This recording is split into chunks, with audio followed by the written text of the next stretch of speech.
Hy handel nie met ons ooreenkomstig ons sonde nie, maar volgens sy naam.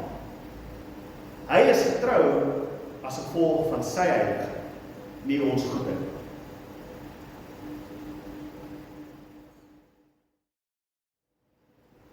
Maar hooplik tel hy die klank op van die ding sonder die ding. So as dan die klank is nie, die wat aan hierdie boodskap mis, dalk is dit nie die Here dit bepaal het, dat net julle wat hier is moet dit hoor. Die ander mense is veilig. Julle hoef dit vandag gaan sê. Kom ons lees Romeine hoofstuk 3. Wat is dan die voordeel van die Jood? Of wat is die nut van die besnydenis? Baie in elke opsig. Want in die eerste plek is die woorde van God aan hulle toevertrou. Maar wat nou?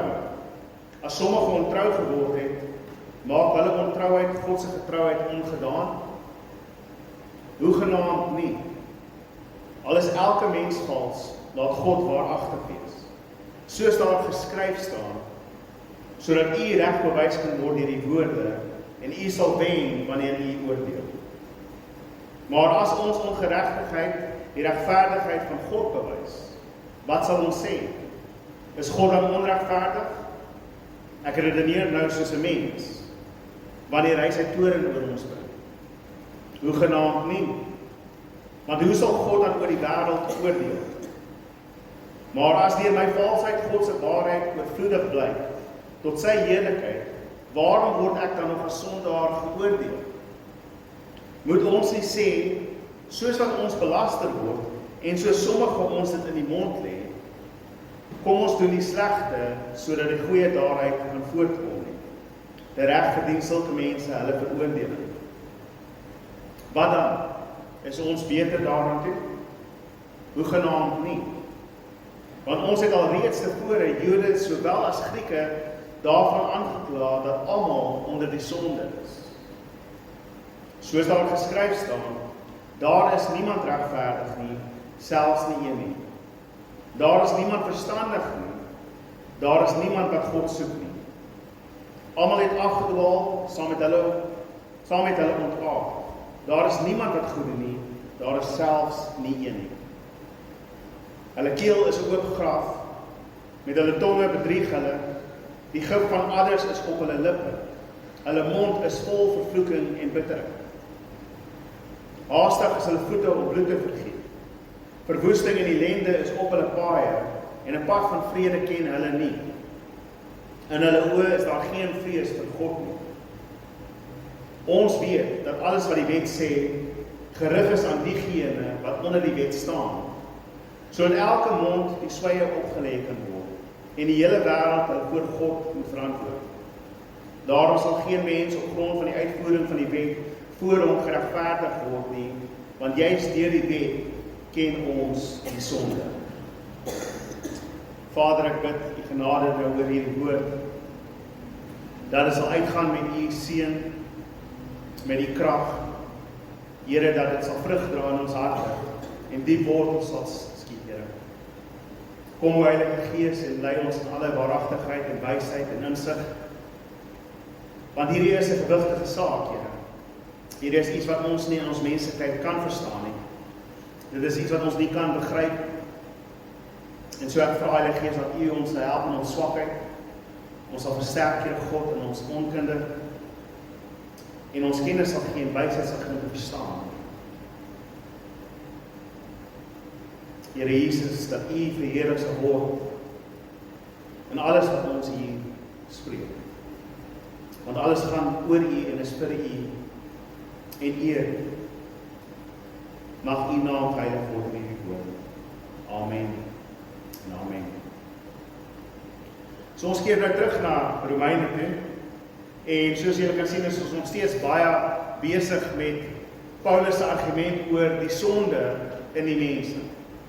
Julle sal onthou, as julle onthou, 'n paar weke terug het ons gepraat oor, hy het eerstens gepraat van die heidene en hoe hulle in hulle sonde al hoe meer verval. Dat ons sonde begin dalk met ons gedagtes dat daar is nie 'n God nie, en uiteindelik kom dit tot die gruwelike val. Ons word al hoe meer vrot van die sonde. Dit begin klein, maar hoe meer ons verlustig in die sonde, hoe meer word die sonde in ons. totdat ons op 'n punt kom wat ons glad nie enige skoon plek in ons liggaam het. En toe het Paulus in die hoofstuk 2 gepraat van die Jode, dat hulle self onder sonde is. En hy eindig hoofstuk 2 met daardie woorde dat 'n Jood wat besny is, maar nog steeds die wet oortree, sy besnydenis kwyt het. Maar dat die heiden wat nie besnede is nie en die wet gehoorsaam, amper soos 'n besnedene is en daarom onder die beloftes van God staan. En so Paulus vra dan daardie vraag terug en hy begin hierdie gedeelte, wat dan is die voordeel om 'n Jood te wees? En wat beteken dit om besny te wees? En ek weet ons het al 'n paar keer daaroor gepraat oor mense, Christene wat dink ons moet onsself besny, dat ons moet terugkeer na daardie wette toe waar ons besny moet word en dat ons deel moet word van God se volk.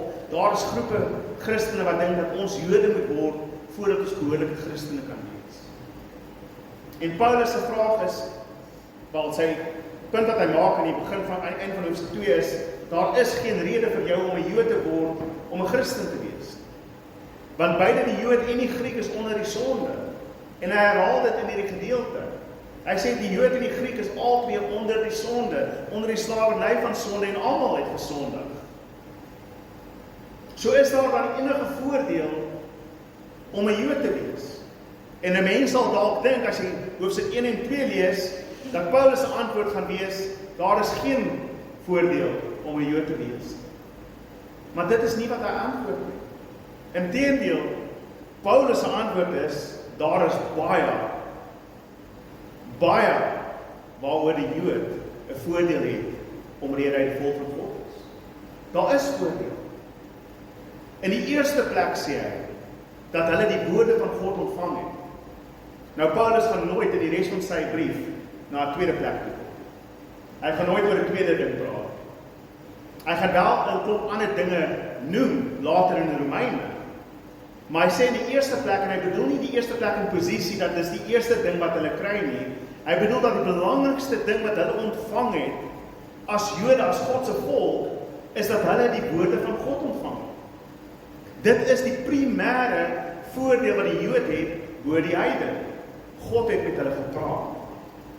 En dit is die groot voordeel. God het met hulle gepraat. Hulle het sy woord ontvang. Dit is aan Abraham wat God beloftes gegee het, dat in jou sal alle nageslagte geseën word. Hy het dit herhaal aan Isak en aan Jakob, en aan al die vaders, en aan al die stamme. Toe God hulle uit Egipte uit gebring het, het hy daardie belofte met hulle verseker, en gesê, ek gaan julle uit Egipte uitvat, na die beloofde land, toe hier is my woord, hier is my belofte. En so hulle het daardie beloftes van God ontvang, daardie verbond van God ontvang. Daardie wonderlike verbond waaraan ek ons elke dag wil herinner, en ons moet onsself daaraan herinner, dat die groot verbond van God waaraan ons deel is dit.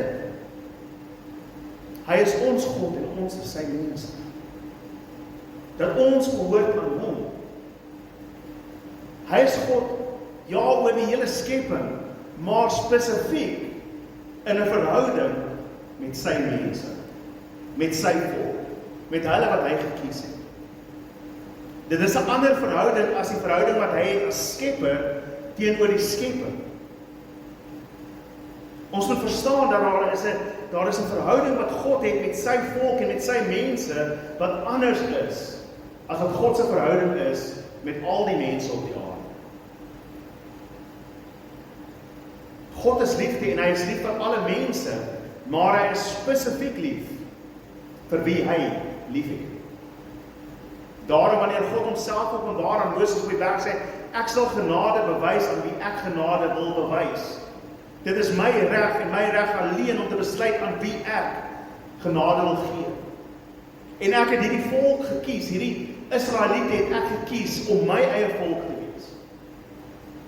Hulle is myne en ek is hulle God. Hulle is die volk van belofte. In hulle is die verlosser beloof.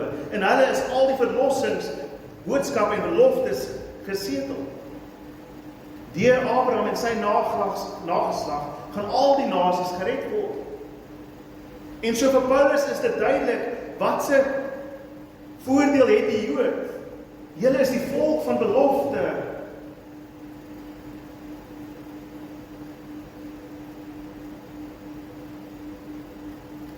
sê dit in Romeine 9, hy gee so 'n paar ekstra dinge daarby in Romeine 9 vers 4. Hulle is Israeliete. Aan hulle behoort die aanneming tot kinders, die heerlikheid, die verbonde, die wetgewing, die tempeldiens en die beloftes. Aan hulle behoort die voorvaders, en uit hulle het ook die Christus as mens gekom, hy wat God bo alles is, lofwaardig vir ewig. Amen. Dit is die voordeel wat die Jood het. Hulle het alles ontvang. God het aan hulle verskyn op die berg. God het met hulle 'n verbond gemaak. God het gesê, ek sal julle in die land plaas en julle sal daar wees en ek sal julle seën in daardie land. Dit is julle sin. Hy beloof dit aan hulle.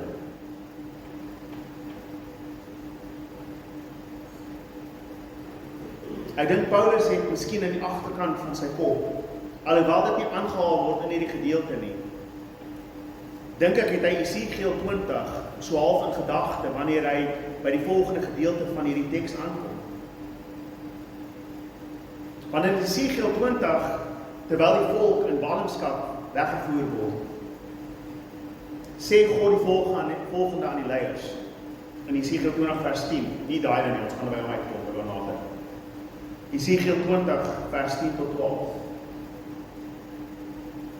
Ek het hulle uit Egipte land uitgelei, hulle na die woestyn toe geneem, en vir hulle my vaste voorskrifte gegee. Luister na hierdie. My bepalings het ek aan hulle bekend gemaak. Dit wat 'n mens moet doen, sodat hy daardeur kan leef. Ook my Sabbatte het ek vir hulle gegee, sodat dit 'n teken sou wees tussen my en hulle, sodat hulle kon besef dat ek die Here, hulle heilig. Ek het hulle uit Egipte uitgevat. Dis hoekom die 10 gebooie begin met dit. Weet julle dat die 10 gebooie begin met daardie? Ek is die Here wat julle uit Egipte uitgevat het. Dis waarmee dit begin. Daarom dien my alleen, ek is julle God. Die ander gode het julle nie gehelp nie. Die ander mense het julle nie gehelp nie. Dis nie die farao wat julle laat gaan het nie. Dit is ek wat dit gedoen het. En nie net het die Here hulle uitgevat uit hulle slawerny uit nie.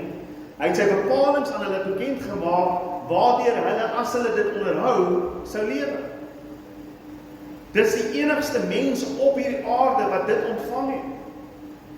Absoluut het hulle die voordeel van God. Want God het hulle gekies onder al die nasies uit. God het aan hulle gesê dat julle is vir ewig my volk.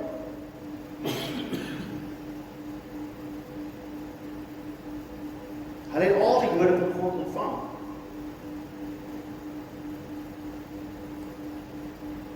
Maar dan gaan Paulus na 'n reeks vrae vanaf vers 3 tot 8. En hy vat so 'n bietjie tyd met vraag 1 en vraag 2, maar die res van die vrae gaan hy net sommer vinnig deur en hy gaan aan die einde sê net julle is almal nog.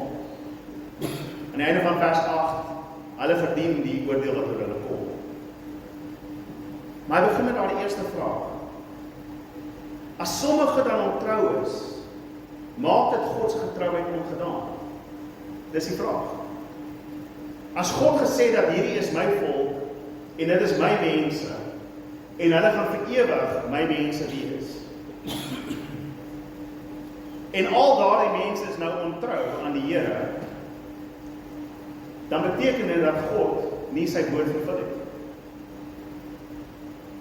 Hoekom dink julle is die wêreld so behet met die uitroei van God se volk, met die Jode? Hoekom is daar soveel haat teenoor hulle? Want die vyand weet, as ek elke Jood van hierdie aarde af kan vee, dan is God se woord onklaar gemaak. Dan is God se woord ongedaan gemaak. Dan het God sy beloftes misluk. Dis hoekom hulle die Jode wil uitroei. En eenvoudig is dit. En ons doen dit onder die vaandel partykeer van as Christene. Dis hoekom Paulus in Romeine 9:10 en 11 gaan terugkom na hierdie vraag, en ek wil nie te lank in dit bly nie. Maar besef dat aan hulle behoort die beloftes, aan hulle behoort die verbond. Hulle is nog steeds onder daardie verbond wat God met Abraham gemaak het, in jou en in jou nageslag sal ek die nasies seën.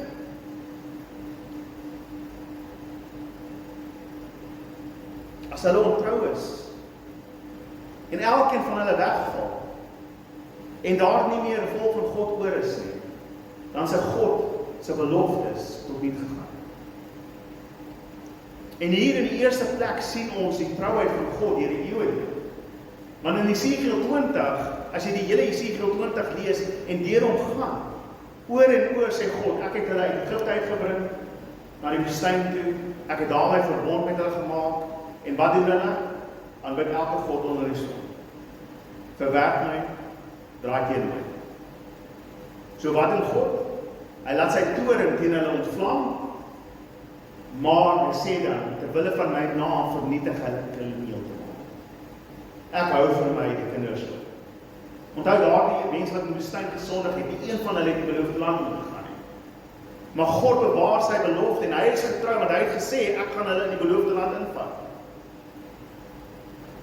En hulle wat gesondig het gesterf in die woestyn, maar God het vir homself die kinders gevat en gesê, ek gaan hulle nog steeds deurvat. Hy kon hulle almal doodgemaak in die woestyn, maar omrede sy naam so heilig is, bewaar hy die kinders. En daardie kinders word groot en gaan in die beloofde land, en hier is die land vir julle. Hier is alles wat julle nodig het. En wat doen daardie kinders?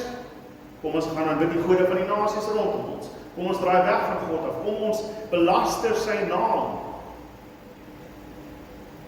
En God is getrou aan sy belofte, want hy het gesê, hierdie is die land wat ek beloof het op Abraham. En terwille van die voorvaders. En omrede my naam in gedrang is, gaan ek julle uit die land uit gooi, maar ek beloof ek gaan van julle terugbring. En hy bring terug. Daardie lof wat terugkom, kom terug, en het begin goed, maar binnekort begin hulle ook maar allerhande dinge verkeerd te maak. En God besluit om sy seun te stuur. Sekerlik as sy seun na hulle toe gaan, en my aan hulle bewys, dan sal hulle getrou wees aan my. En wat doen hulle? Hulle kruisig die Here Jesus Christus. Dit is die toppunt van verraad wat hulle kon pleeg. Om die Here van hulle verlossing te kruisig en te sê, ons soek nie u seun nie. En daardeur om te sê, ons soek u ook. En so Paulus se vraagstuk dan is hier, beteken dit dan dat God misluk het aan sy beloftes aan Abraham? Hoegenaamd nie. Hoegenaamd nie. En in hoofstuk 19 en 11 sien ons dat God vir homself 'n groep van sy volk nog steeds behou bly. Hulle wat glo in sy naam, hulle wat gered sal word aan die einde van die dag, omrede hulle glo in Christus. Maar sy volk sal nooit in gronde gaan nie, want hy het die belofte gemaak en hy sal die belofte nakom. Dit is nie dat hulle gered word buite Christus nie, hulle moet in Christus gered word. Maar God sal seker maak hulle glo. En so daar is Jode wat glo in Jesus. En God sal sy volk terugbring aan die einde van die dag. In hoofstuk 9 sê Paulus, ek huil vir my volk. Ek wens hulle moet op bekering kom. En dan sê hy dat daar is 'n tyd vir die heidene om hulle ding te doen. Om die Jode skaam te maak. Julle het alles ontvang, sê Paulus. Die heidene word gered omrede God vir julle wil wys dat julle het alles ontvang en my verwerp. En kyk nou na hierdie heidene wat nie die wet het nie, wat niks van hierdie ding ontvang het nie. Hulle ontvang die beloftes. Hulle word nou gered. Sodat daar die Jode wat voor in Christus gewerk het, terug sal kom na hom toe en sê ons was verkeerd. En so sal God regverdig wees in sy oordeel en getrou wees aan sy woord en sy beloftes. Daar sal 'n groot getal van die Jode terugkeer na God. Nie dit nasionale Israel wat ons nou dink aan 'n politieke entiteit nie. Ons praat van die mense wat God se naam aanroep. Want dit is wat Paulus duidelik maak in die vorige hoofstuk. Nie almal wat besny is kinders van God. Want dit is nie die besnydenis wat jou ware Jood maak, maar dat jy glo in God. Dit is wat hy in hoofstuk 4 gaan argumenteer. Ek wil amper sê, mens moet eintlik as jy Romeine wil doen, moet jy die hele Romeine in een dag doen. Ons moet die hele Romeine lees, en hierso sit van 7:00 die oggend tot 12:00 die aand. Want daar's soveel wat met mekaar te doen het tussen hierdie hoofstukke, dat 'n week amper te lank is vir ons om te onthou wat ons laasweek gelees het. En volgende week gaan julle vergeet het wat ons hierdie week gelees het. So julle behoort eintlik elke dag Romeine dwarsdeur te lees, sodat julle kan onthou waar ons is. Want dit is moeilik om alles bymekaar te hou as jy 'n breek vat.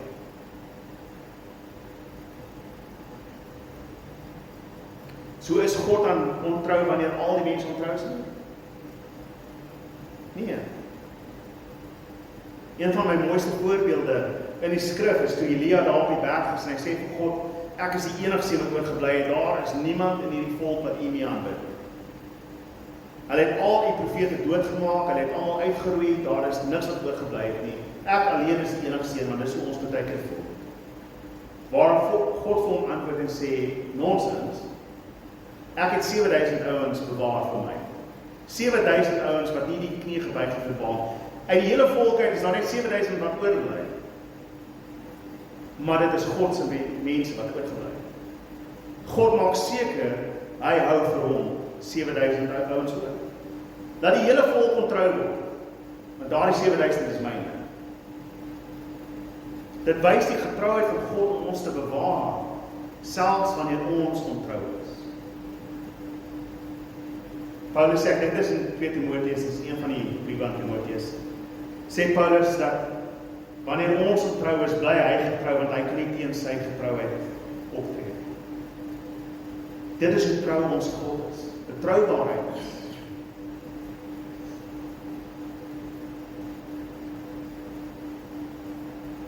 Die Here kon die volk soveel kere vernietig het en uitgewerk het, en heeltemal verwerk het. En daar sommige mense wat daardie gebeurtenis van die vyeboom gebruik en gesê dat God het sy volk verwerk. Nonsens. Nooit. Maar as God 'n belofte gemaak het aan iemand, dan gaan hy dit na. Selfs al doen jy alles anders, gaan hy dit na. In Esegiel 20 vers 44 nou kan jy opsit, Roan. Want julle sal besef dat ek die Here is. Luister na hierdie wonderlike woorde. Wanneer ek met julle handel, terwille van my naam, en nie ooreenkomstig julle bose optrede, julle wangedrag nie, huis van Israel. Julle sal weet ek is die Here, wanneer ek volgens my naam optree, en nie ooreenkomstig julle sonde, julle wangedrag.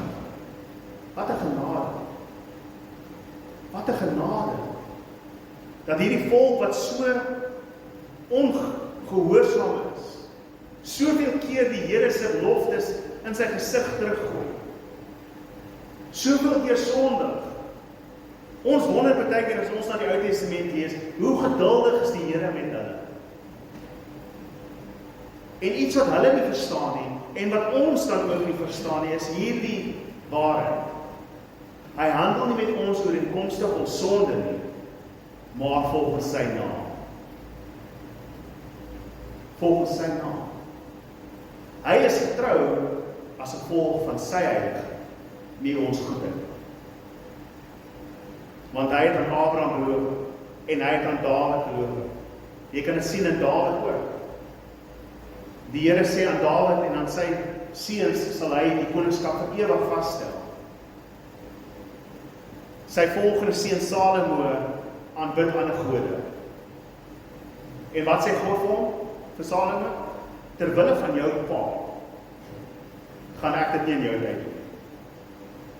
En terwille van die belofte wat ek gedoen het, gemaak het aan Dawid, alhoewel ek die hele Israel kan wegvat van hierdie huis af, gaan ek 2 stamme oorlos vir jou. Die ander 10 kan maar gaan. Totsiens. Maar 2 stamme hou ook. En daardie konings is nie veel beter nie. En hulle hou ons sondig en hulle hou ons sondig.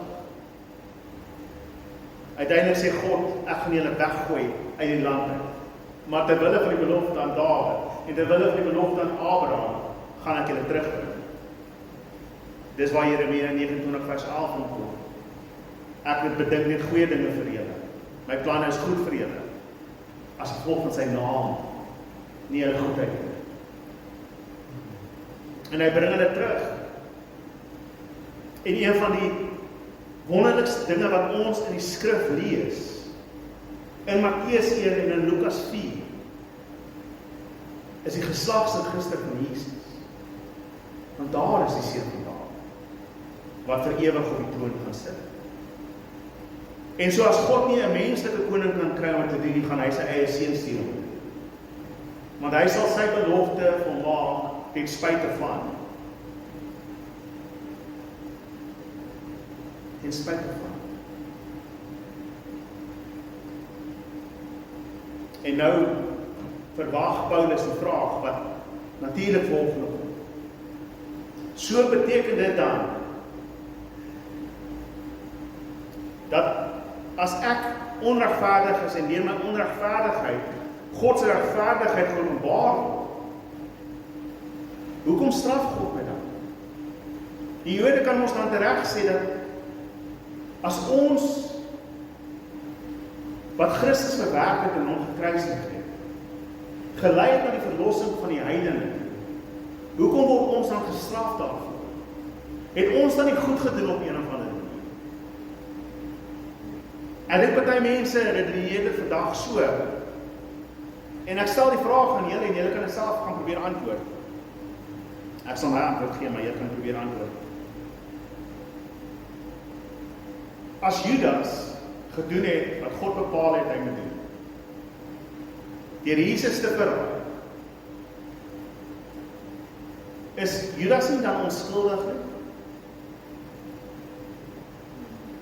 Judas het gedoen wat God gesê het, reg?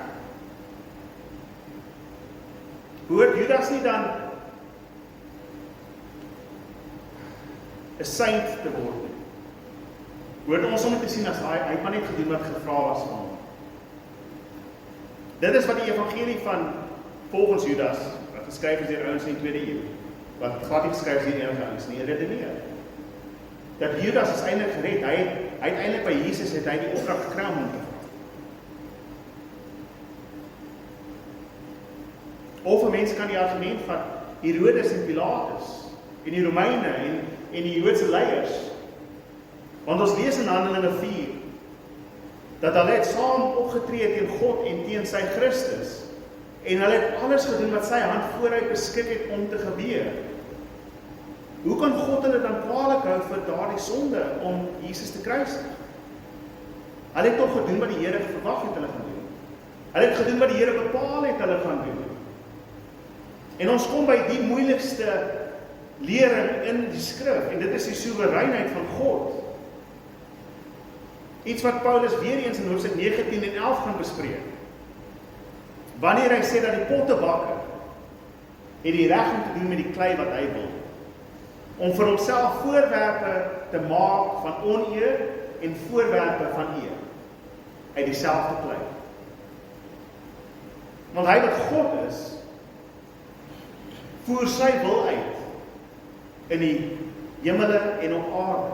En niemand kan sy hand keer en vir hom sê, moenie.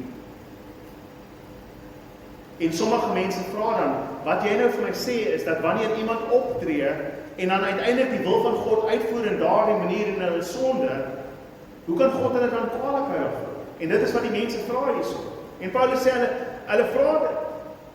En hulle kla ons as Christene aan omrede ons dit sê. En baie mense worstel met hierdie vraagstuk. Hoe kan enig van ons dan skuldig gehou word oor ons sonde as ons sê doen wat God vir ons sê ons moet doen? Of dat as ons God se wil uitvoer? Inteendeel, kom ons vat dit verder. Hoe meer sonde ek het, hoe meer genade het God. So kan ek nie God se genade vermenigvuldig nie. Dit is 'n lang woord daar. Vermenigvuldig. Hoekom het ons nie 'n multiply, maklike woord vir multiply? En ons het nie maal nie. Kan ek nie die sonde meer maak en so God se genade groter laat lyk? Hoe meer ek sondig, hoe meer genade is. Dis die argument wat hulle begin voer. As deur my onregverdigheid, as deur my leuns, God se waaragtigheid geopenbaar word tot sy heerlikheid, is dit nie dan goed dat ek aanhou sonde doen, sodat God meer verheerlik word? Waarop Paulus uit sy hande in die lug gaan gooi en sê, julle oordeel is regverdig. Julle verdien die hel. Want as jy so redeneer, verstaan jy nie waaroor God se genade gaan nie. Hoegenaamd nie. Hoegenaamd nie. Want God gaan die hele wêreld oordeel, sê. En dit is die waaragtigheid daarvan. God se geduld en sy genade, sy vergifnis, beteken nie dat hy nie die sonde straf nie. Judas is nog steeds skuldig aan sy sonde. Luister hoe Jesus dit self sê in Matteus 26 vers 24. Hy sê die seun van die mens gaan wel heen, soos daar oor hom geskryf staan.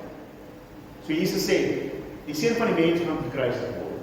Want die skrifte sê hy moet gekruisig word. Dis die wil van God, dat die seun gekruisig word. Maar luister wat Jesus sê. Maar weet daardie man, deur wie die seun van die mens verraai word. Dit sou vir hom beter gewees het as hy nooit gebore was. Waarop Judas dan sê, is dit ek, Here? En dan sê Jesus, jy weet dit. Daar sê Jesus self. Wat gaan gebeur en wat God bepaal het gaan gebeur, gaan plaasvind. Die seun van die mens gaan verraai word en hy gaan gekruisig word. Maar dit maak nie Judas onskuldig in die saak nie, want sy hart is wat die sonde gedryf het, wat hy gedoen het. Jy het self besluit om te sondig, God het dit nie gemaak, gebeur in jou hart. God is nie die outeur van sonde nie.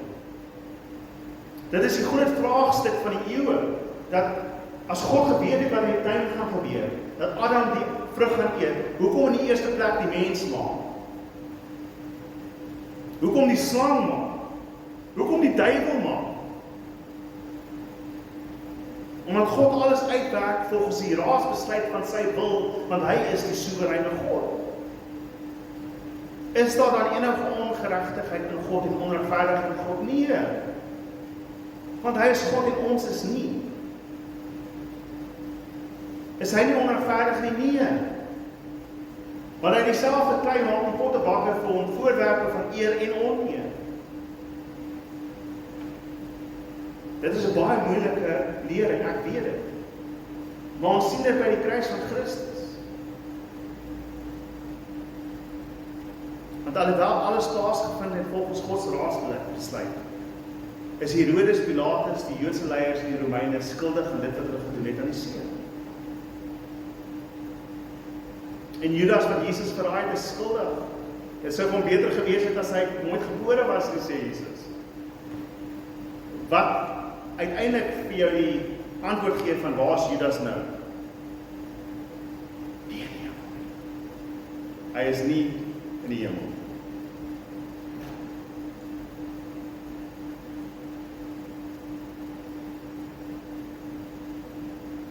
En so mense wat argumenteer dat ons kan ander sondig doen, want ons is dan nie skuldig nie, want God het ons so gemaak, en is dit nie die koorvers van hierdie wêreld vandag nie? Ek is so gebore. Hoe kan die Here my beskuldig van my sondige lewenswyse? Ek is so gemaak. Hy het my in sonde gemaak. Hy het hierdie begeertes in my hart geplaas.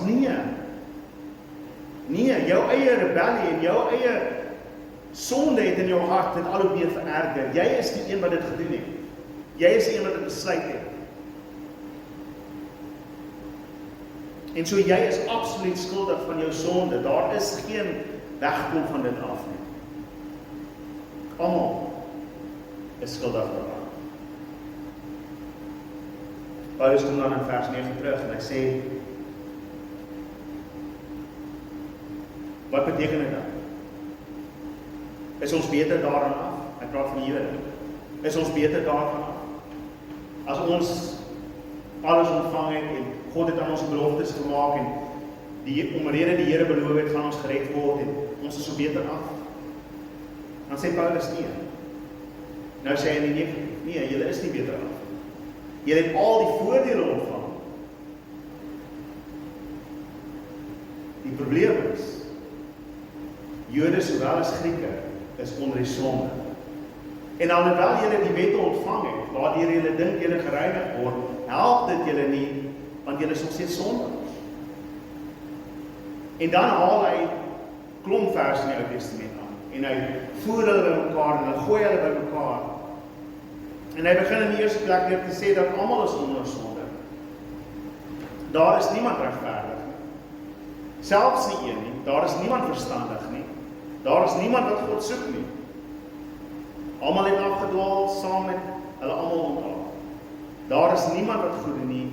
Daar is selfs nie een nie. En dis Psalm 14 en Psalm 53. Is daar enige mens op aarde wat heilig is? Nee, daar is nie.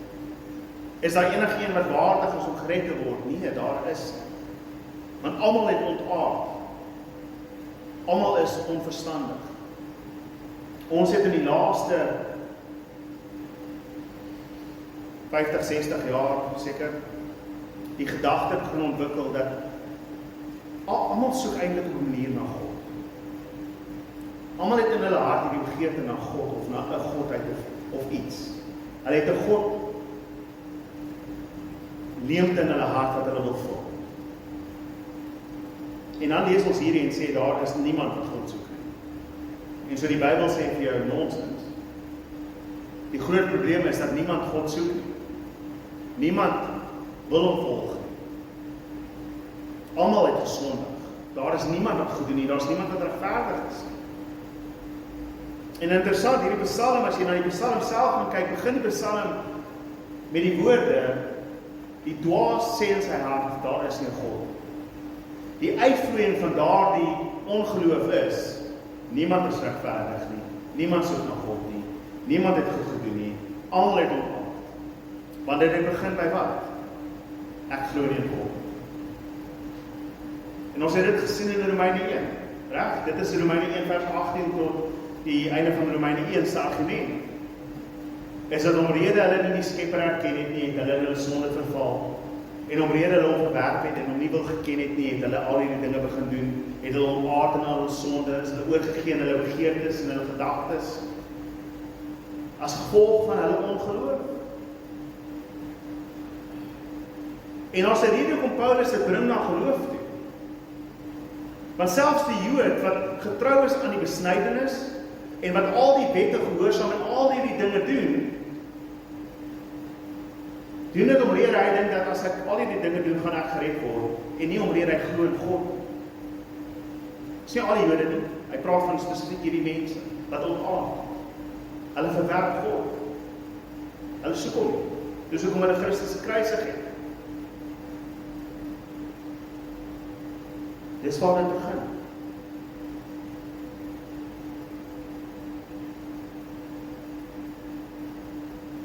Hierdie gedeelte openbaar ook daardie valse lering dat daar 'n goedheid is in alle mense, en as ons net mense reg opvoed, as ons net mense die regte opvoeding gee, dan sal hulle beter mense wees.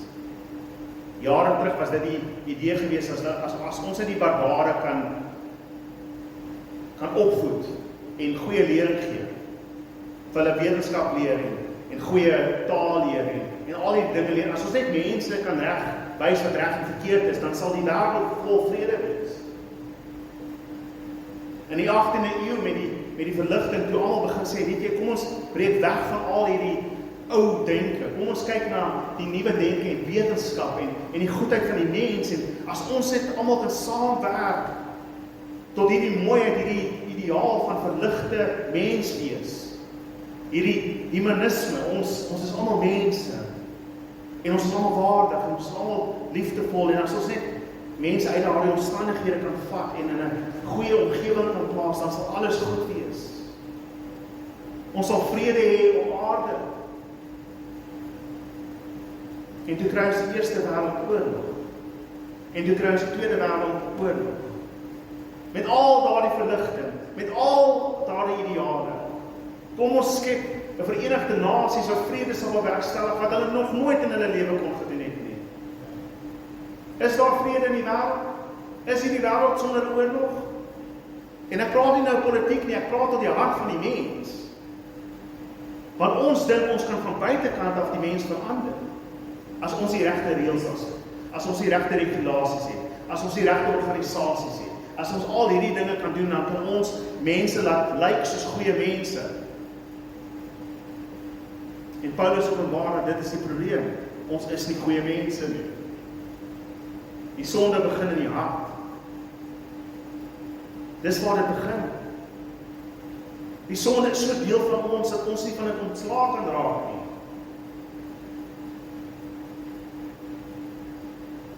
Ek weet een van die grootste verstommingstes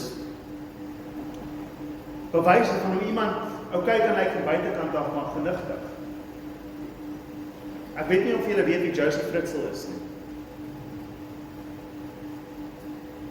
Hy is 'n elektriese ingenieur. Meeste van die mense wat hom ken sê hy is baie 'n bekwame persoon. Hy praat goed, hy is altyd goed aangetrek. As hy uitgaan, maak sy baie gaan het hy 'n soet aan. Hy lyk absoluut fantasties. Hy's 'n goeie mens. Hy praat met mense, hy's vriendelik met mense.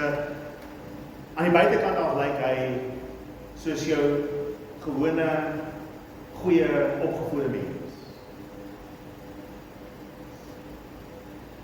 In 2008 vind hulle uit dat hy in 1984 sy 18-jarige dogter in die basement toegesluit het en daar gehou het totdat sy 42 is. 7 kinders by haar gewerk het, waarvan 1 doodgegaan het.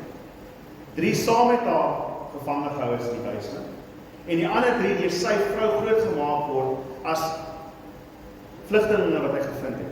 Kindertjies wat hy op die straat gekry het, en hy maak hulle nou maar net groot. Want hulle het die ouers nog gesien. En hy is besig om sy eie dogter te verkrag, die wyse. Hoe hou jy haar daar van 18 jaar ouderdom tot 42? Sy vrou weet dit nie eens nie. Die ander kinders weet dit nie eens nie. Jy kan goed lyk van buite af, en al die regte dinge sê, maar diep binne is ons vrot. Diep binne is ons vrot.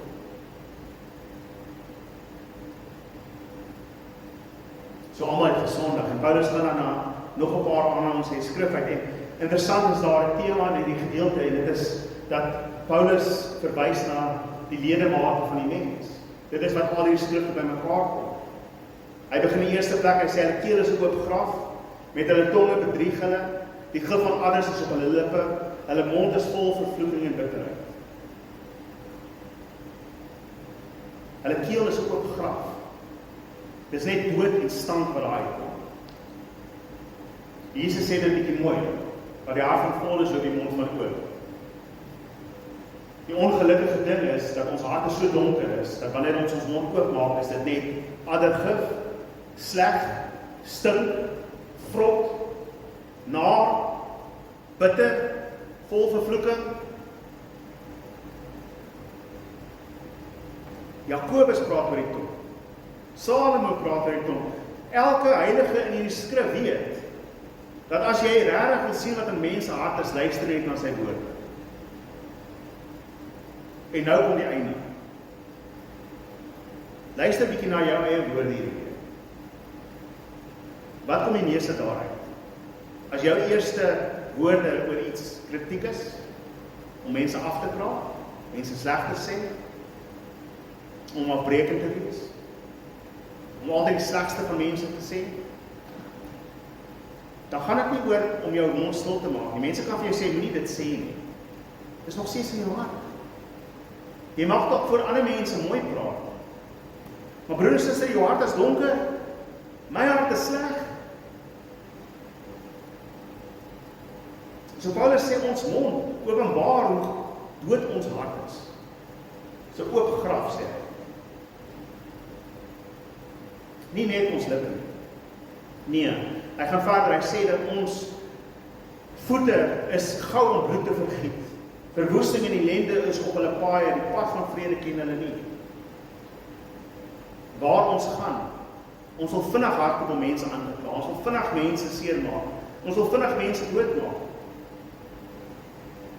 Nou in hierdie geval van hierdie Jode absoluut, hulle was vinnig om Jesus te kruisig. Hulle het hom nie eens 'n behoorlike verhoor gegee. Maar Paulus praat van meer as net dit. Ons geneigtheid om te gaan om mense seer te maak, om mense dood te maak. Hoe maklik kan die wêreld in oorlog ingegooi word? En dit gaan nie oor dat ons vredesverdragte moet teken nie. Dit help nie die vrede nie, want die mens haat die mens. Die mens haat die mens. Dit is wat ons probleem is, ons haat.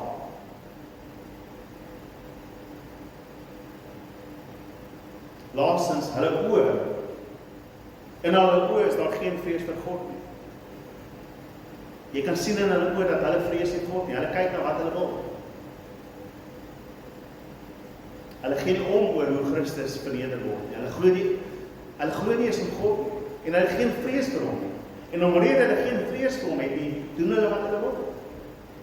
Jesus het elders gesê dat as die oë van die siel donker is, hoe donker is die liggaam nie? So pluk die oog uit wat jou laat sondig en struikel.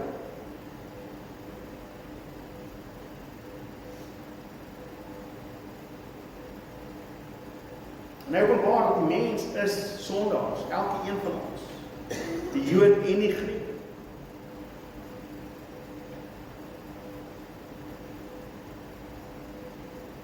Hy eindig van hierdie argument in vers 29. Met ons weet dat alles wat die wet sê, gerig is aan diegene wat onder die wet staan, sodat elke mond die swye opgelê kan word, en die hele wêreld hulle voor God moet verantwoord. Daarom sal geen mens op grond van die uitvoering van die wet voor hom geregverdig word nie, want juist deur die wet ken ons die sonde. En so Paulus sê dat die wet is daar om te openbaar aan jou, dis 'n spieël wat opgeplaas word en voor jou gesit word om te wys, jy is 'n sondaar. Gaan lees bietjie die wet. Jy is 'n sondaar. Of jy Jood is of Griek, jy is 'n sondaar. En hier is die slim ding wat Paulus doen in hierdie hele gedeelte, want hy begin deur te sê, watter voordeel het die Jood? Alles. Want hy het die woorde van God ontvang. Maar hy eindig dit met, en daardie wet wat julle ontvang het, wat julle dink julle vrymaak, beteken uiteindelik julle dood. Want dit openbaar dat julle sondaars is. Maar te midde van dit alles, en sodat ons nie eindig op, julle sondaars en al vir die hel. Maar ten spyte van dit alles, is hy getrou aan sy wil en aan sy naam. En sal hy nie die mensdom ten volle vernietig nie. Maar hy sal red wie hy wil red. En hy sal genade bewys aan wie hy genade wil bewys. En so sal hy seker maak dat sy volk, wat hy uitgekies het, die Jode, sowel as hulle wat hy uit die heidene geroep het vir homself, gered sal word. En so dit is hy wat ons behoue hou, want ons kan dit nie in onsself doen nie, ons harte is vrot. Maar ons word herskep, ons is nuwe skepinge deur Christus. En ons is nie meer wat ons was nie. Ongelukkig skop hierdie dooie liggaam nog steeds teen die lewende gees. Wat Paulus gaan hanteer in 6, 7 en 8. En daarom kan Paulus sê dat die Here is getrou, al is ek ontrou. En dis die genade en liefde van God wat openbaar. En daarin is ons hoop. En daarom kan ek vir jou vanmôre bemoedig met hierdie, nadat ek julle gesê dat jy is 'n sondaar en jy het nie hel. Daar is geen sonde op hierdie aarde wat jy kan weghou van God. Want as hy jou besluit om jou lief te hê, gaan hy jou lief hê tot die uiterste en die einde. En so jy is nooit afgesny van God af, maar jy het toegang tot hom deur sy genade en sy ewige liefde wat hy in Christus Jesus bewerkstellig. Want so lief het God jou gehad, dat hy sy enige gebore seun gestuur het, sodat wanneer jy glo in hom, nie verlore sal gaan, maar die ewige lewe sal. Amen. Ons bid. Vader, ek dank U vir U genade, Here God, Here wat ons lief verdien. Here, U uitnemende liefde wat U uitsorg in ons harte. Here, wat ons dikwels so baie keer verspeel, misbruik. Here, vergewe ons, spreek ons vry, help ons. Verander ons, o Heilige Gees, om meer en meer soos Jesus te wees. O Here, ons het die genade nodig, Here. Ons het die genade so nodig. En so ek bid, Here, dat U ons sal lei, Here, in alle heiligheid. Here, mag ons hier gaan, Here God, weten dat die genade oorvloedig in ons uitgestort is. Dat U getrou is aan die woord, en dat U betroubaar is om te doen wat U gesê het U gaan doen. Ek dank U daarvoor in Jesus naam. Here, en waar ons gaan, om nou die gesellige wesens aan te kyk, Here, mag dit gesien word, in Jesus naam. Amen. Nou, waar dinge voordat ons gaan. Ek het nog nie van die gebid van verjaarsdag in November. Ek kan nie onthou, ek het vir jaar laas, ek hierdie week nie blij was. En ja, saam met hierdie week, ne? Ok, kom ons bid vir Irene van verjaarsdag. Here Vader, ons dankie vir die genade oor Irene's lewe, Here. Here, dankie dat sy deel is van hierdie familie. Here, dankie vir haar wonderlike gesindheid, Here God, Here, haar begeerte om altyd te gee, Here, om altyd uit te help waar sy kan, Here. Here, sy is 'n wonderlike wins vir die gemeente, en ek bid dat U as 'n seën in die jaar kom. Here, dat U haar drome sal waarmaak, Here God, dat U haar net sal opdra, Here God, in die krag en in die wysheid en in die guns, Here. Here, mag sy weet, Here, dat U is met haar, Here, en mag sy werklik U seën dra in alles, Here God. In Jesus naam. Amen en amen. Dan 'n laaste ding. Ek is laasweek in kennis gestel van nog 'n, sal sê, anniversary. Dit is die 20ste jaar wat Karleen sekretaresse van hierdie gemeente is. Hierdie maand werk sy vir 20 jaar as sekretaresse, is sy my right hand man, staan sy by my, ek het saam met die ander pastoor ook gestaan, maar hulle tel net ek tel. So, baie dankie vir 20 jaar se diens, Karleen. Hier is vir jou geskenkie. Dis net sien kan vader, maar wat ons hou. Dis wat jy doen aan my afkeer wanneer jy my ambush. Welcome. So ja, 20 jaar wat sy saam met my staan, ek is baie dankbaar vir jou, en waardeer jou, en alles wat jy doen. Kom ons bid dit vir God. Vader, ek bid vir Karleen, Here God, Here, dankie dat U haar in die gemeente gegee het 20 jaar. Here, ek bid dat U sal verder sien en verder sal gebruik. Here, mag sy waardeer wees, Here, mag sy weet, Here God, dat sy is so belangrik vir ons, Here God. Ons is so bly maak met Here Vader. Here, dankie vir alles wat sy doen vir my, Here, wat sy my bystaan en nodig is, Here God, en alles wat sy doen vir die gemeente. Mag geseën op haar is in Jesus naam. Amen. Amen. Mag jy dan gaan sê van die Here, wag, laat ek gou bid vir siek mense. Ek vergeet alles op. Daar's te veel dinge. Laat ek gou bid vir hulle wat siek is. Ons bid.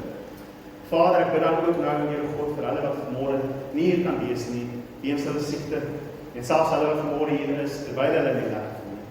Here, bid ek dat die genade oor ons sal wees. Ek bid vir genesing in hulle liggame. Here, ek bid dat U met hulle sal wees, Here God. Ek dink vir sondes aan die Elsabie. Here Vader, dat U werklik sal ingryp in haar lewe, Here, en haar liggaam en haar gesond sal maak, Here. Here, dat U sal versterk in haar gemoed, versterk in haar liggaam, versterk in haar gees, Here.